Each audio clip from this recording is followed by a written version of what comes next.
we're going to learn the formula for finding the area of any triangle. But to do that, we're going to start with a rectangle again. What? The dimensions of this rectangle are 3 meters by 4 meters. So, what's its area? Well, using our formula, we know that the area would be 3 meters times 4 meters, which is 12 meters squared. But now, what if we were to cut this rectangle exactly in half along a diagonal line from opposite corners? It forms 2 triangles. And because each of these triangles is exactly half of the rectangle, that means that the area of either triangle must be exactly half the area of the rectangle. We already calculated that the area of the entire rectangle is 12 meters squared. So the area of this triangle must be 6 meters squared, and the area of this triangle must be 6 meters squared, since 6 is half of 12. Aha! So the formula for the area of a triangle should just be half of a rectangle. So does that mean that instead of area equals length times width, it should be area equals 1/2 of length times width? Yep, that's basically it, but with one important difference.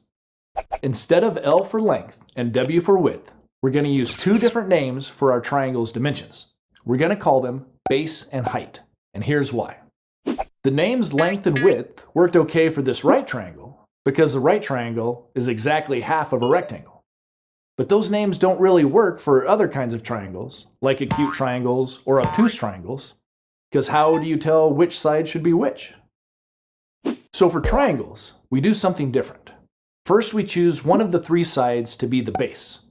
It doesn't really matter which side you choose, and in a lot of math problems, the base will already be chosen for you. Once we decide which side the base is, we imagine setting the triangle down on the ground so that its base is flat on the ground, like this.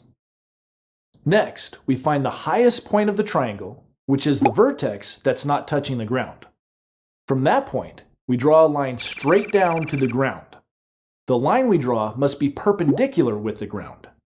The length of that line, from the tip of the triangle to the ground, is called the height of the triangle. Oh, some people call the height of a triangle the altitude, which makes a lot of sense if you pretend that your triangle is a tiny little mountain. Sometimes the height line is inside the triangle, like with an acute triangle. And sometimes it's outside the triangle, like with an obtuse triangle. And sometimes it lines up exactly with one of the triangle sides, like with right triangles. But no matter where it is, the formula for finding the area of any triangle is the same. Area equals 1/2 base times height. So if we know these 2 measurements, base and height, we can just plug them into our formula to calculate the area. At first, you might not see how the same formula could work for all 3 types of triangles, but watch this. Here's an acute triangle, and this box is 1/2 its base times its height. If we cut our triangle up, you can see that it fits perfectly inside that area. But wait, there's more. Here's an obtuse triangle with a box that's 1/2 its base times its height. Again, if we cut up the triangle, it fits perfectly inside the box. Now you can see how the formula, area equals 1/2 base times height, works for any kind of triangle. Okay, we already figured out that the area of this right triangle was 6 square meters. So let's practice using our new formula to calculate the area of these last 2 triangles. Our diagram shows that the base of this acute triangle is 5 meters and its height is 8 meters. So we plug those values into our formula for area and we get area equals 1/2 of 5 times 8. 5 times 8 is 40 and 1/2 of 40 is 20. So the area of this triangle is 20 meters squared. Don't forget that the units of measurement for area will always be square units. Okay, that was pretty simple. Let's try our last example. The diagram of this obtuse triangle tells us that the base is 4 inches and the height is 7 inches. So let's plug those values into our formula. We end up with the equation area equals 1/2 of 4 times 7. 4 times 7 would be 28, and then we can calculate what 1/2 of 28 would be by dividing by 2. 28 divided by 2 is 14. So the area of this obtuse triangle must be 14 square inches.